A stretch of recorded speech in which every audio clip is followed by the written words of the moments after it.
ये तिब्बत में मौजूद दरिया का वो झुकाव है जिसे ग्रेट बेंड भी कहते हैं। यारलंग ज़ेंगबो रिवर में एक शानदार यू टर्न जो अपना रास्ता बदलकर पानी को इंडिया और बांग्लादेश की तरफ लेकर जाता है, जहां इसी रिवर को ब्रह्मपुत्रा कहा जाता है। इंडिया में इसका नाम चाहे जो कुछ भी हो, इससे चाइना को कोई लेना देना नहीं।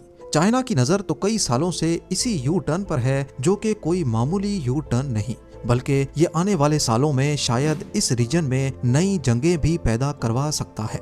ज़ेम टीवी की वीडियोस में एक बार फिर से खुशामदीद। नाजरीन, यारलंग ज़ेंगबो रिवर का ये हिस्सा हिमालयाज के ऊंचे तरीन पहाड़ों से लिपटा हुआ है, जिसको यारलंग ज़ेंगबो ग्रैंड कैनियन भी कहते हैं। लंबाई में ये वादी 505 किलोमीटर तक फैली हुई है, जो एरिज़ोना के द ग्रैंड कैनियन से 50 किलोमीटर बड़ी और 3 गुना गहरी है। कैनियन दरअसल किसी भी वादी को कहते हैं जिसके बीच से पानी गुजर रहा हो। इस वादी का फायदा उठाते हुए चाइना ने यहाँ पर दुनिया का सबसे ताकतवर डैम बनाने का फैसला किया है, ठीक इस जगह पर जो दुनिया की सबसे रिमोट लोकेशन है। इस यू टर्न पर पिछले 20 सालों से चाइना की नजर है और इसकी खास बात इसकी ढलान यानी स्लोप है। ठीक इस जगह से देखा जाए तो दरिया 7000 मीटर ऊंचे पहाड़ के साथ साथ होता हुआ एक यू टर्न बनाकर पहाड़ की दूसरी साइड से वापस आता है। मजे की बात यह है कि ठीक इस लोकेशन पर दरिया की ऊंचाई 2870 मीटर है, लेकिन यू टर्न करने के बाद ठीक इस जगह पर दरिया की ऊंचाई सिर्फ 870 मीटर रह जाती है। ये करीब 2000 मीटर की स्लोप बनती है, यानी पहाड़ के वेस्ट में वही दरिया जो 2870 मीटर ऊपर बह रहा था, वही दरिया सिर्फ थोड़ा सा फासला तय करने के बाद 2000 मीटर नीचे आ जाता है। चाइनीज एक्सपर्ट्स ने यहाँ डैम बनाने के कई प्रपोजल्स दे रखे हैं, जिसमें से एक है इस 7000 मीटर ऊंचे पहाड़ के बीच टनल खोदकर हाइड्रो पावर स्टेशन बनाना। अब क्योंकि पहाड़ के वेस्ट में बहने वाला दरिया 2870 मीटर की ऊंचाई पर है, तो अगर यहाँ से इसका रास्ता बंद करके पहाड़ के अंदर टनल खोदा जाए और दरिया के पानी को सीधा पहाड़ के ईस्ट में बहने वाले दरिया में गिराया जाए, तो ये प्रोजेक्ट एक अंदाजे के मुताबिक 60 गीगावाट इलेक्ट्रिसिटी आसानी से जनरेट कर पाएगा। ये दुनिया के सबसे बड़े 3 गॉर्जस डैम से जनरेट होने वाली बिजली से भी 3 टाइम्स ज्यादा है। इस प्रोजेक्ट को मोटवो हाइड्रो पावर स्टेशन का नाम दिया गया है, जिसके टनल की लंबाई करीब 40 से 50 किलोमीटर लंबी होगी, जिसके बीच में एक दो नहीं बल्कि मल्टीपल टरबाइन्स लगाई जा सकेंगी।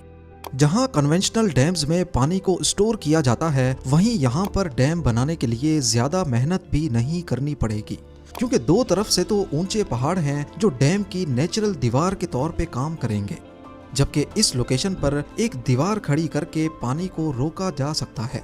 अब अगर यहीं दीवार पर टरबाइन लगाकर पानी को परली साइड पे गिराया गया, तो सिर्फ ये 200 मीटर ही नीचे गिरेगा, जिससे कम फोर्स जनरेट होगी और अल्टीमेटली कम बिजली बनेगी। लिहाजा दीवार के पास से 40 या 50 किलोमीटर का टनल खोदकर उसको 2000 मीटर नीचे इस लोकेशन पे गिराया जाएगा। अब आप सोचें कि जहां 3 गॉर्जस डैम की दीवार 180 मीटर्स ऊंची है और वो अभी तक का सबसे ज्यादा बिजली जनरेट करने वाला डैम है, तो यहाँ तो पानी 2000 मीटर तक नीचे जाएगा। पर जहां इसके फायदे हैं, वहीं ढेर सारे नुकसानात भी। एक्सपर्ट्स का मानना है कि चाइना को ये प्रोजेक्ट बनाने में काफी मुश्किलें पेश आ सकती हैं। सबसे पहले तो ये जगह तिब्बत की रिमोट लोकेशन पे है, जहां अभी तक कोई प्रॉपर रोड नेटवर्क नहीं है। इस डैम को बनाने के लिए मशीन कैसे पहुंचाई जाएंगी, जिसमें क्रेन्स वगैरह का पहुंचना तो शायद इतना बड़ा मसला ना हो, लेकिन 6000 टन वजनी और 150 मीटर लंबी टनल बोरिंग मशीन को इस ऊंचे पहाड़ों के बीच पहुंचाना इंजीनियर्स के लिए काफी मुश्किल टास्क हो सकता है। याद रहे कि जितना बड़ा टनल यहाँ बोर किया जाएगा, उतना ही फ्रांस और यूके को आपस में जोड़ने के लिए भी बोर किया गया था, जिसको चैनल टनल कहा जाता है। उसमें टोटल 6 साल का वक्त और 6 बिलियन पाउंड से ज्यादा का खर्चा आया था, वो भी 1988 में। यानी आज के एस्टिमेट्स के मुताबिक अगर चाइना ये दुनिया का सबसे बड़ा हाइड्रो पावर स्टेशन बनाता है, तो इसमें सिर्फ टनल खोदने में ही 30 से 40 बिलियन डॉलर्स का खर्चा आ सकता है। जी हाँ, 3400 अरब रुपए, जिसमें टरबाइन्स का खर्चा शामिल नहीं है। और क्योंकि इस टनल से हजारों क्यूबिक मीटर पानी गुजरेगा तो जाहिर है इसको मजबूत बनाने के लिए टनल की दीवारों को कंक्रीट और स्टील के मोल्ड से ढका भी जाएगा। ये सब तो उस कंडीशन में होगा जब सब कुछ प्लान के मुताबिक चल रहा हो। लेकिन अगर आपको नहीं पता तो आपको बताते चलें कि ये जगह ठीक फॉल्ट लाइन के ऊपर मौजूद है, जहां इंडियन प्लेट और यूरेशियन प्लेट आपस में आकर मिलती हैं। यही वो जगह है जो दुनिया के सबसे खतरनाक अर्थक्वेक्स का एपी सेंटर थी। 1950 में यहाँ से सिर्फ 200 किलोमीटर दूर इंडियन स्टेट असम में 8.5 मैग्नीट्यूड का जल्जला आया था और ईयर 1901 से लेकर आज तक पूरे हिमालय में 4000 से ज्यादा छोटे बड़े अर्थक्वेक्स रिकॉर्ड किए जा चुके हैं। एक्सपर्ट्स का मानना है कि वो डैम्स जिनकी ऊंचाई 100 मीटर से ज्यादा है और वो फॉल्ट लाइन पे मौजूद हों तो वो आसानी से 6 मैग्नीट्यूड का जल्जला पैदा कर सकते हैं, क्योंकि वो अर्थ का नेचुरल वेट शिफ्ट खराब कर देते हैं, जिसकी वजह से नीचे मौजूद टेक्टोनिक प्लेट्स को भी उस हिसाब से एडजस्ट होना पड़ता है। इसके अलावा ये एरिया जहां मोटुओ हाइड्रो पावर स्टेशन का प्रपोजल दिया गया है, ये जानलेवा लैंडस्लाइड्स का गढ़ भी है।